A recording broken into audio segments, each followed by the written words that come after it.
Kisah Nabi Muhammad SAW bertemu dengan pendeta. Pedagang merupakan salah satu profesi yang banyak digeluti oleh sebagian besar masyarakat. Seorang pedagang yang sukses akan mendapatkan keuntungan yang besar dari hasil dagangnya.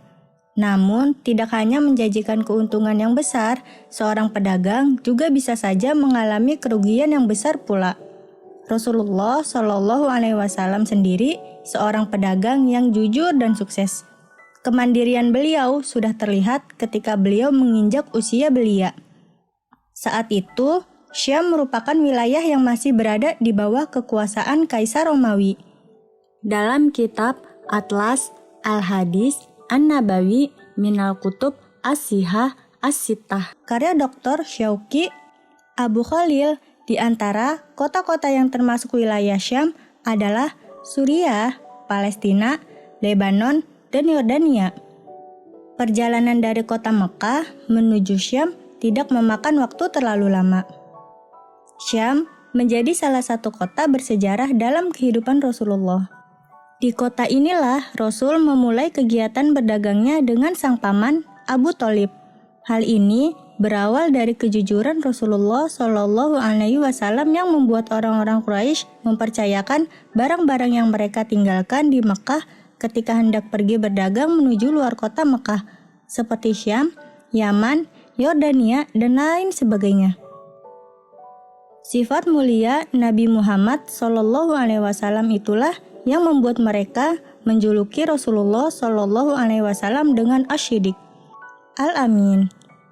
Melihat kejujuran dan amanah Rasulullah SAW, Abu Thalib, paman beliau, ingin mengajak beliau untuk pergi berdagang menuju Syam pertama kali ketika usia beliau menginjak 12 tahun, atau ada pendapat yang lain mengatakan lebih 2 bulan 10 hari. Pada musim panas di tahun 582 Masehi, Abu Thalib berencana melakukan perjalanan dagang ke Syam. Dalam perjalanan menuju Syam, ketika Rasulullah SAW, Abu Thalib dan para kafilah Quraisy sampai di Basra, perbatasan antara Syam dan Saudi Arabia. Bagi para kafilah, Basra merupakan pusat perdagangan yang ramai sebelum tiba di Syam. Di daerah ini pula ada seorang pendeta terkenal bernama Buhaira. Kafilah Abu Thalib memutuskan untuk beristirahat sebentar tak jauh dari rumah ibadah milik Buhaira. Mereka bertemu dengan seorang pendeta Nasrani yang bernama Buhaira. Pendeta tersebut merupakan ulama ahli kitab yang memahami dan mendalami ilmu kitab dan mengetahui tanda-tanda kedatangan Nabi dari kitab Injil dan Taurat. Beliau juga merupakan salah satu ulama Nasrani yang masih mempertahankan tauhidnya kepada Allah Subhanahu wa Ta'ala dengan meyakini bahwa tidak ada Tuhan selain Allah, dan Nabi Isa alaihi salam yang beliau ikuti bukan anak Tuhan, melainkan seorang nabi yang diutus oleh Allah Subhanahu wa Ta'ala. Dalam kitab Sirah Nabawiyah karya Muhammad Ridho dijelaskan Buhaira dikenal sebagai seorang pendeta yang menguasai ilmu falak dan perbintangan. Dia membangun biaranya di pinggir jalan utama menuju ke Syam dan selalu tinggal di dalamnya. Dia tinggal di sana khususnya pada musim lewat para pelancong dan kafilah dagang. Kemudian, dia menyerukan kepada mereka untuk tidak menyembah berhala dan hanya mengesahkan Allah. Buhaira juga memiliki seorang murid setia bernama Muzib. Di kemudian hari, Muzib ini pun menjadi guru dari Salman Al-Farisi sebelum dia masuk Islam. Buhaira tidak pernah memperhatikan para kafilah dagang yang seringkali dagang dari Mekah untuk menuju Syam. Namun, ketika Buhaira melihat rombongan atau Khalifah Quraisy yang datang dari Mekah yang dipimpin oleh Abu Thalib, beliau menaruh perhatian besar dengan seorang remaja yang tengah bersama Abu Thalib, yaitu Rasulullah SAW.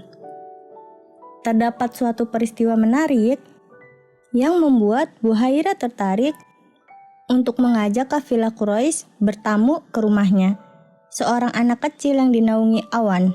Hal inilah yang membuat Buhaira terkejut dan semakin penasaran dengan hal di balik peristiwa tersebut. Semua orang dari kafilah itu masuk ke dalam rumah Buhaira, kecuali Nabi Muhammad Shallallahu Alaihi Wasallam. Hal ini karena beliau bertugas menjaga perbekalan kafilah. Namun setelah itu Muhammad diajak masuk dan menikmati makanan yang dihidangkan Buhaira. Pandangan Buhaira masih tertuju pada Nabi Muhammad Shallallahu Alaihi Wasallam yang masih remaja. Buhaira pun ingin menghilangkan rasa penasaran yang hinggap di kepalanya.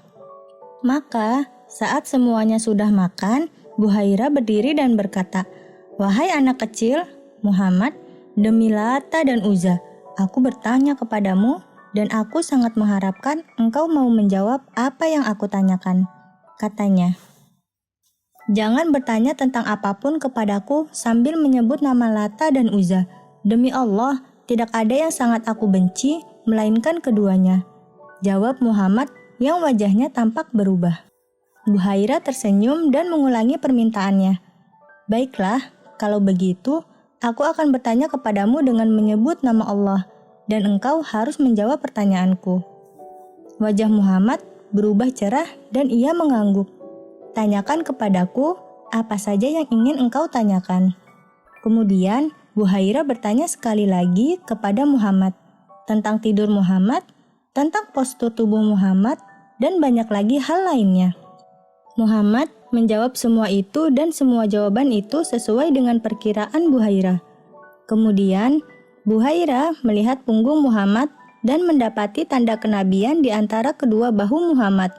Tanda kenabian itu seperti bekas orang berbekam.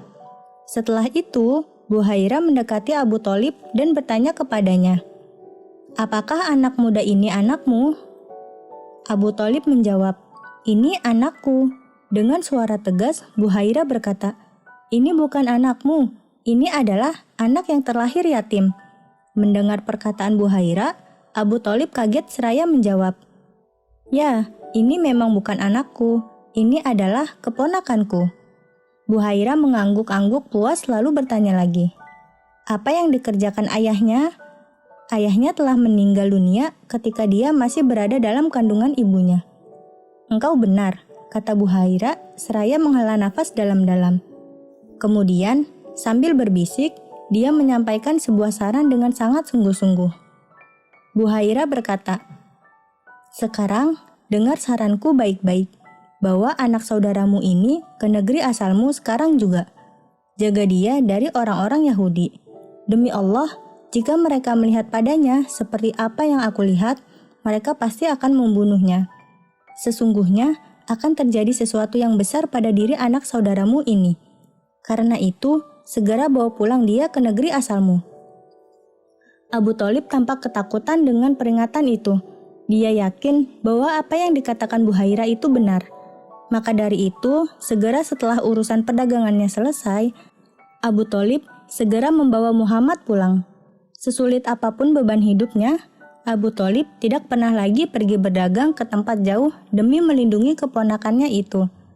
Atas saran Buhaira, para kafilah Quraisy tersebut pun kembali ke Mekah dan tidak melanjutkan perjalanan menuju Syam guna melindungi Muhammad Shallallahu Alaihi Wasallam.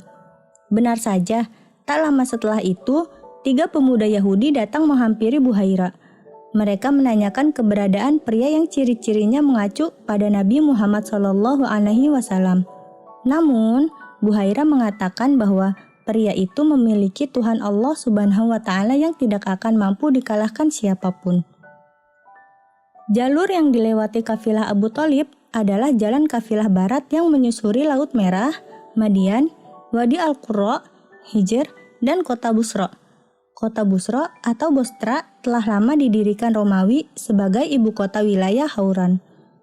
Untuk menahan serbuan Badui pedalaman, di kota ini, Romawi memusatkan pasukan dan mengumpulkan pajak dari para kafilah. Bagi kafilah sendiri, Bostra adalah pusat perdagangan paling ramai sebelum tiba di Syria yang terletak lebih utara. Itulah cerita tentang tanda-tanda kenabian Rasulullah Shallallahu Alaihi Wasallam yang diceritakan oleh seorang pendeta Nasrani. Dari sinilah kita dapat mengetahui cara Allah Subhanahu wa Ta'ala melindungi dan menjaga Rasulullah Shallallahu Alaihi Wasallam. Wallahu a'lam bishawab.